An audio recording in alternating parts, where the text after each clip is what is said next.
She was too precious. Her life was more precious than what they made it out to be. She deserves so much more. I can't say what I want to say on camera. My words are not nice for them. They're monsters. They're the worst type of evil that I have ever come across in my entire life, and that says a lot. One of the most emotional moments came when Javeayah's grandfather told the crowd he did not raise his family this way. Vigil organizer Christy Pace said she felt called to bring the community together. I'm Marty Sawyer, and I'm the Sheriff in Aiken County. Thank you for being here today, especially the citizens of Aiken that's come in. Thank you for being here.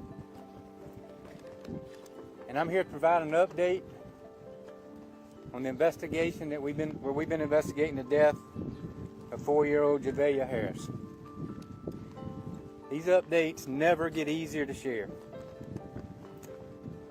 This past week has been heart-wrenching for everyone, but we've seen an outpouring of support in Aiken County and a massive joint law enforcement effort to search for and now to seek justice for Javeayah Harris. Personally, there's some very harsh words that I would like to use about Johmarea and Michilae and their actions. But I will not do that. And I will not do that to protect and maintain the integrity of this case. But I will tell you this. I will not refer to them as mom and dad or mother or father. They don't deserve that title.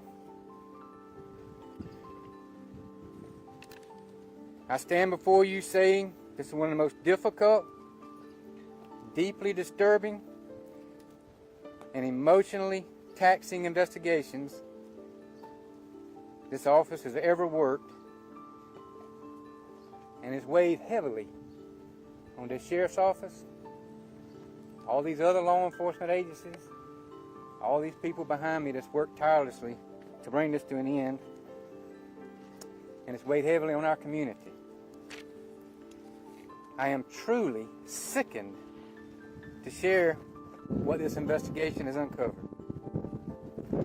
From the moment Javeayah was reported missing, the Sheriff's Office, as well as our law enforcement partners and first responders, we responded with urgency, determination, and compassion. What started as an exhaustive and complex search quickly grew to something that I would have never imagined. Now understand, I cannot discuss all the details.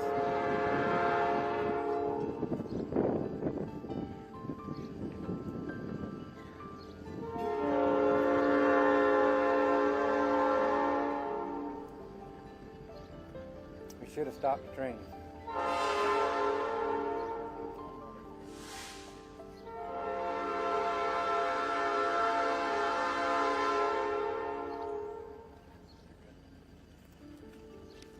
Understand that I cannot discuss all the specific details in this case.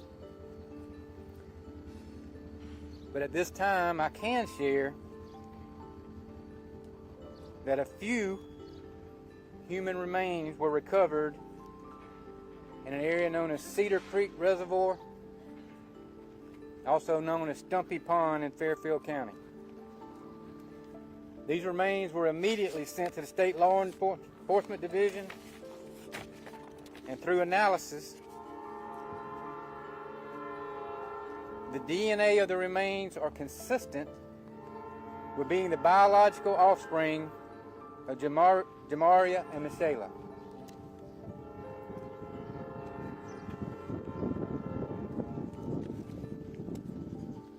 I want to also share with you that through forensic evidence, statements, and analysis, extensive and deliberate efforts were made to destroy and conceal evidence following Javeayah's death. Our information reveals the use of corrosive chemicals and other tools that were used to accelerate the destruction of her little body.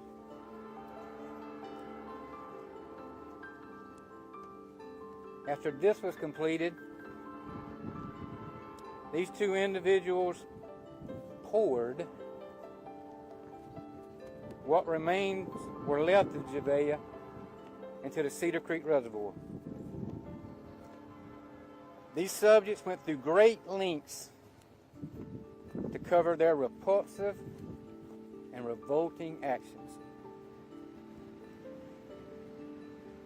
In my 37-year career in law enforcement, I have never, ever heard of anything so horrific. As a result of this information, it's unlikely that the entirety of Javeayah's body or any other remains from this point forward will be recovered. And I'll say this again, we had all hoped and prayed to find her body, but with the information we've uncovered, that's simply not possible. I want to also announce additional charges for destruction and desecration of human remains have been filed against these two individuals. I know this is heartbreaking for anyone who's followed this case.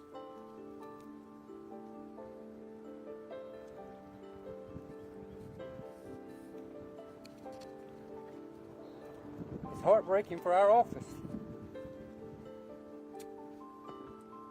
For all the law enforcement across the state that's worked on this case, countless hours to find every piece of evidence with the hope of bringing Javeayah home.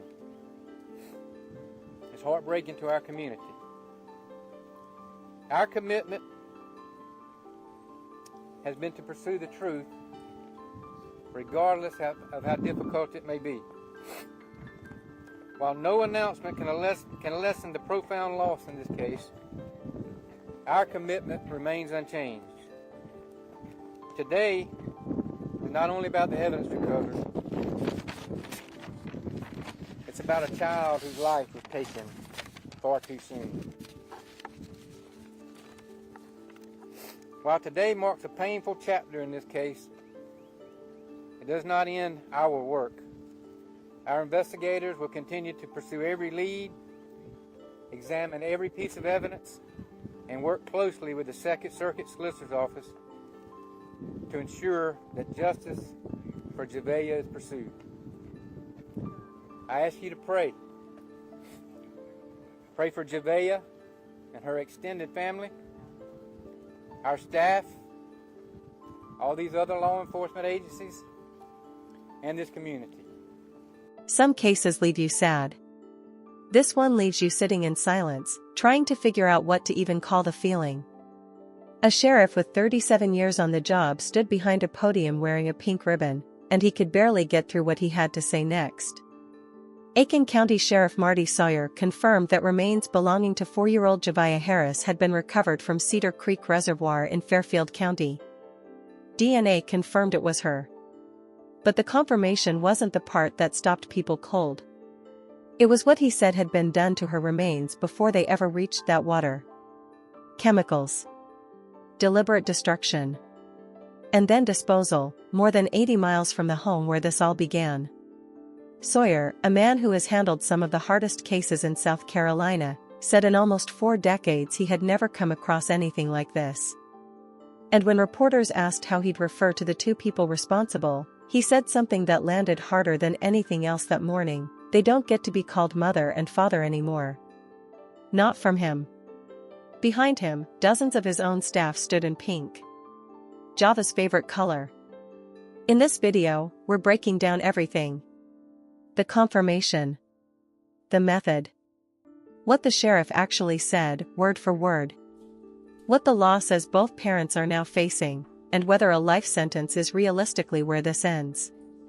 And the one question underneath all of it that nobody wants to say out loud, but everyone watching is already thinking, why like this? What were they trying to erase that required going this far? Because here's what investigators are working with right now. Both parents reportedly gave statements. But a statement can be challenged in court.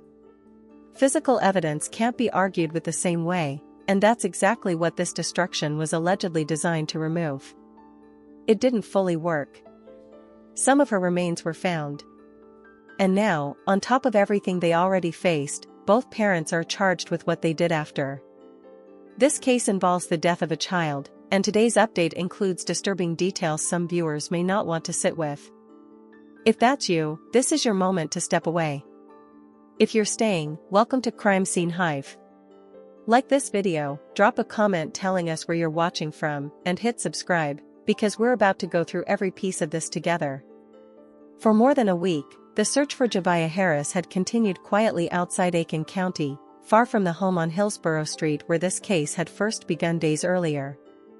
Investigators had shifted their attention to Fairfield County, to a stretch of water known as the Cedar Creek Access Point, part of a reservoir called Cedar Creek Reservoir, also known locally as Stumpy Pond. For days, that area was closed off.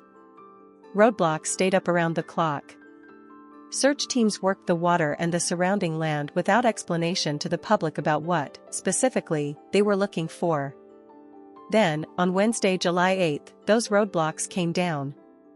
No remains had been announced. No press conference had been called. But anyone following this case closely understood what that kind of sudden withdrawal usually means. Something had already been found.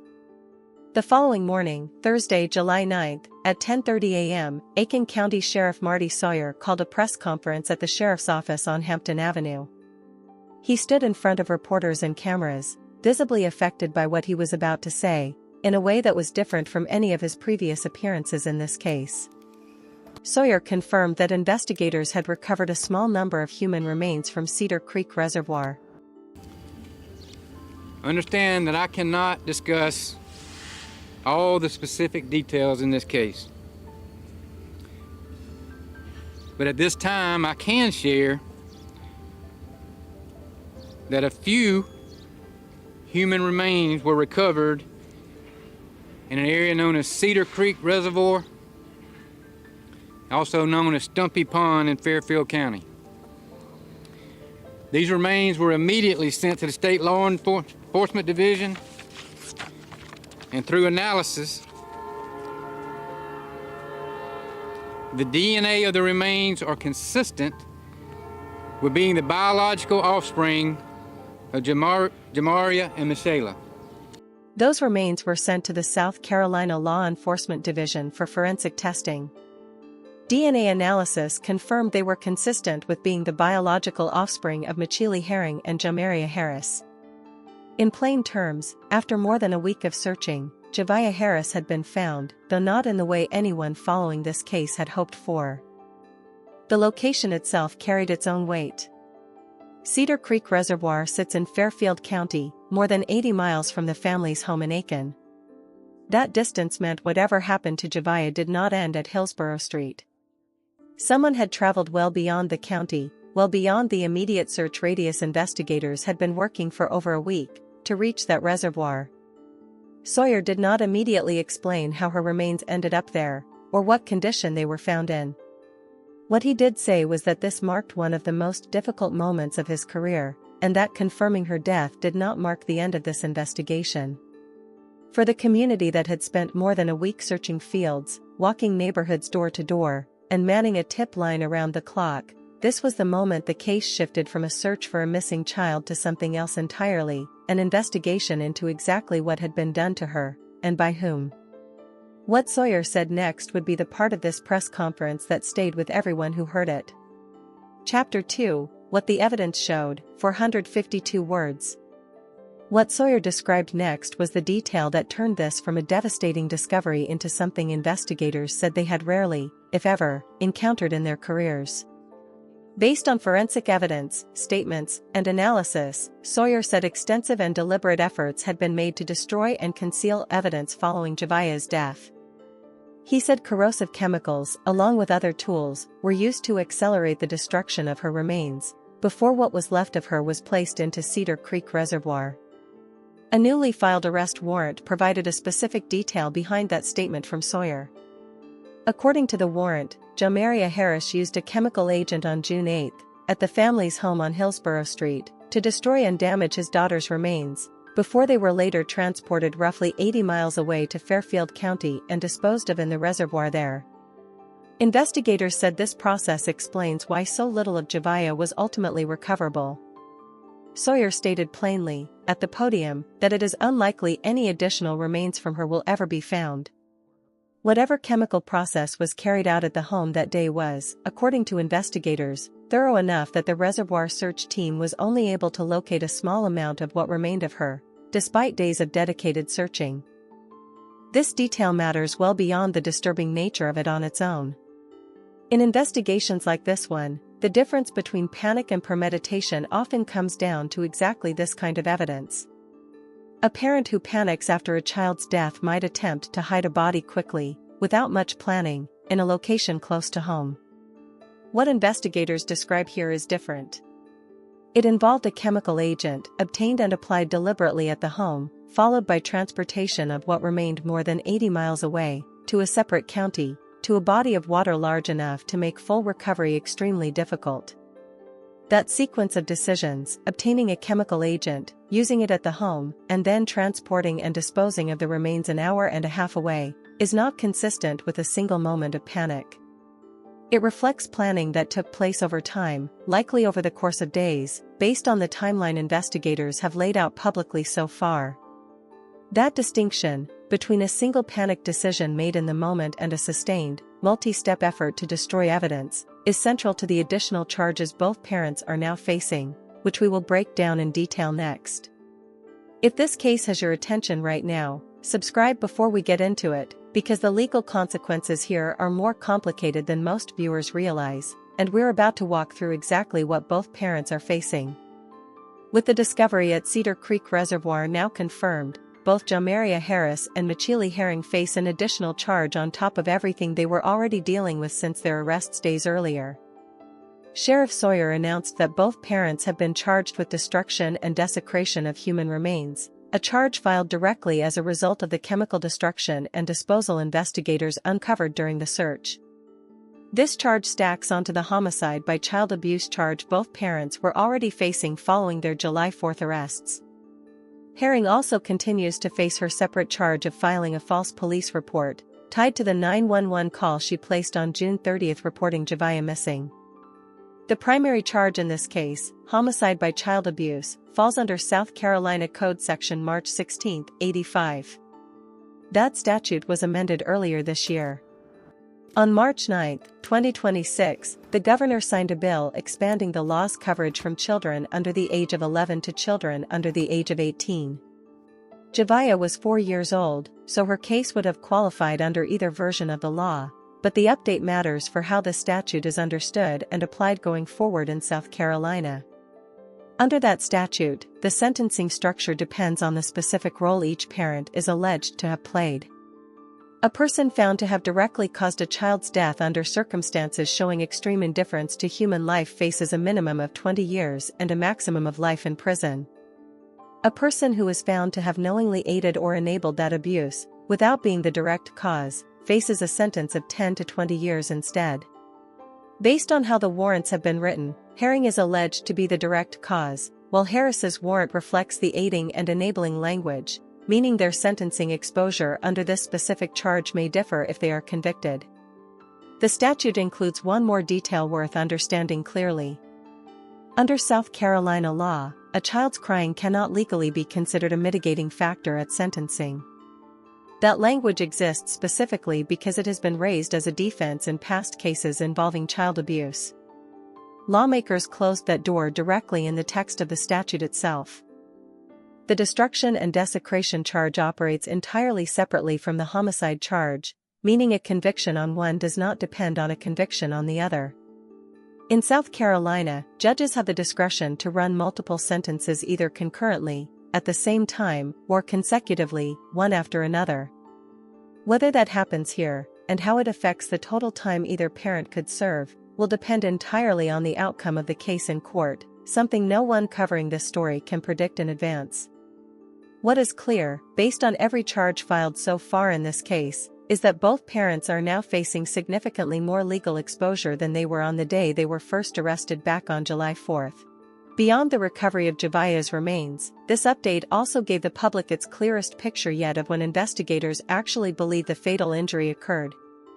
According to arrest warrants filed in connection with the new charges, the injury that led to Javeayah's death happened sometime between May 1 and June 15, a window of roughly 6 weeks, rather than a single confirmed date.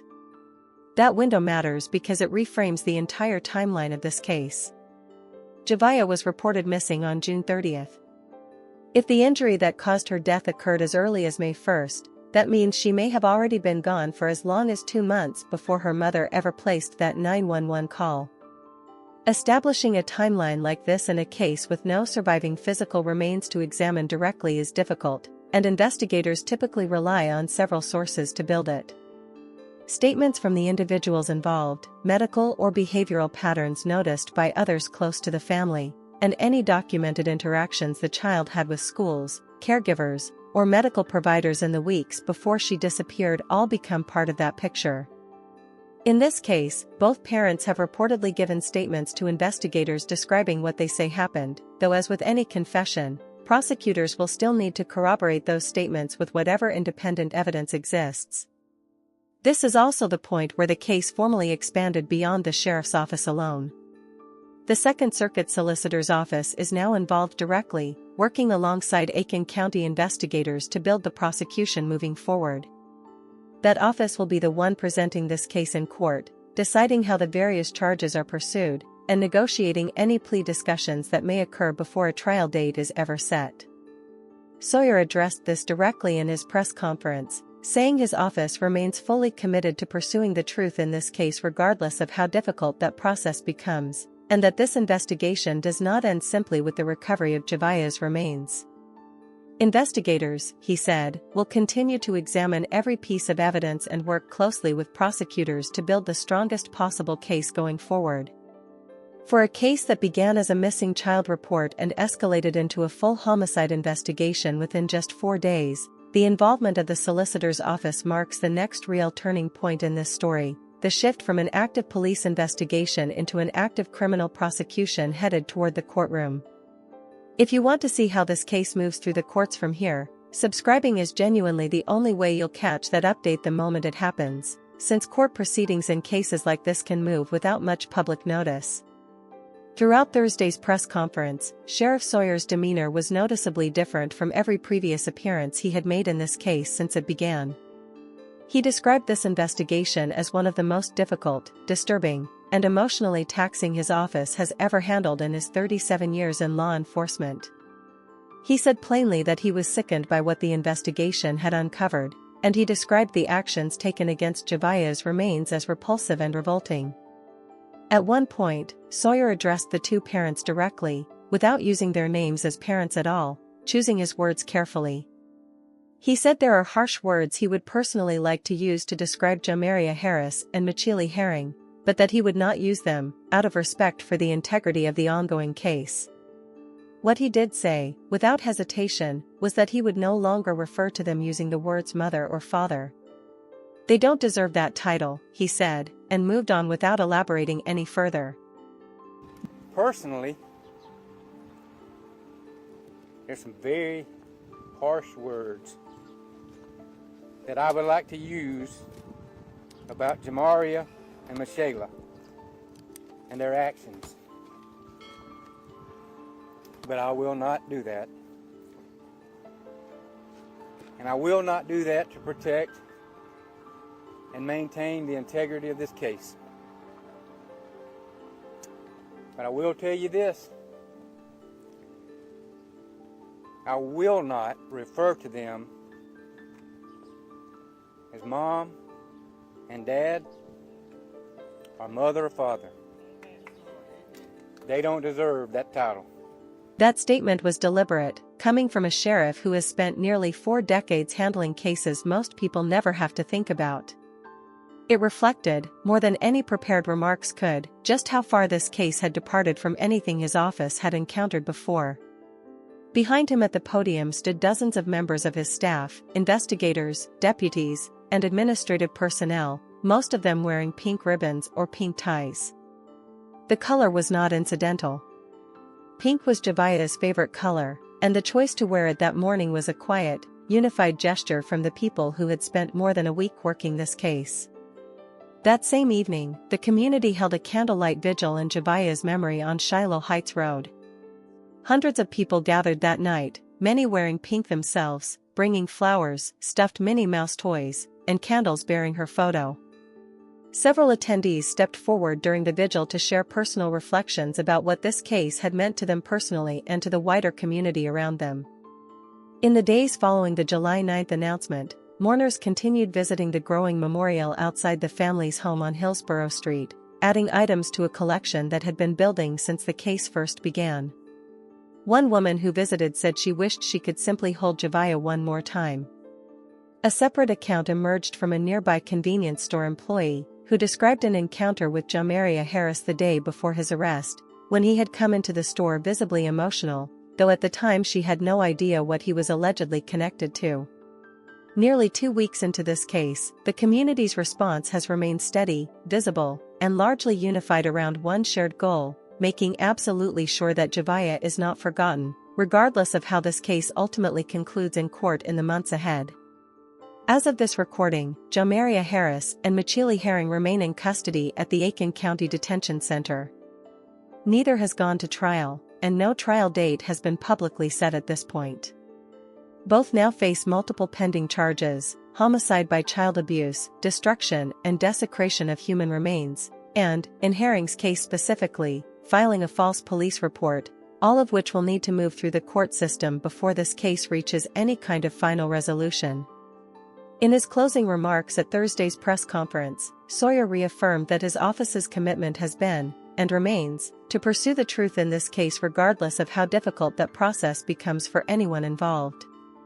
He said that while this announcement marked a painful chapter in the investigation, it does not mark the end of it. His office, he said, will continue working closely with the Second Circuit Solicitor's Office, examining every remaining piece of evidence, to make sure justice for Javeayah is fully and properly pursued.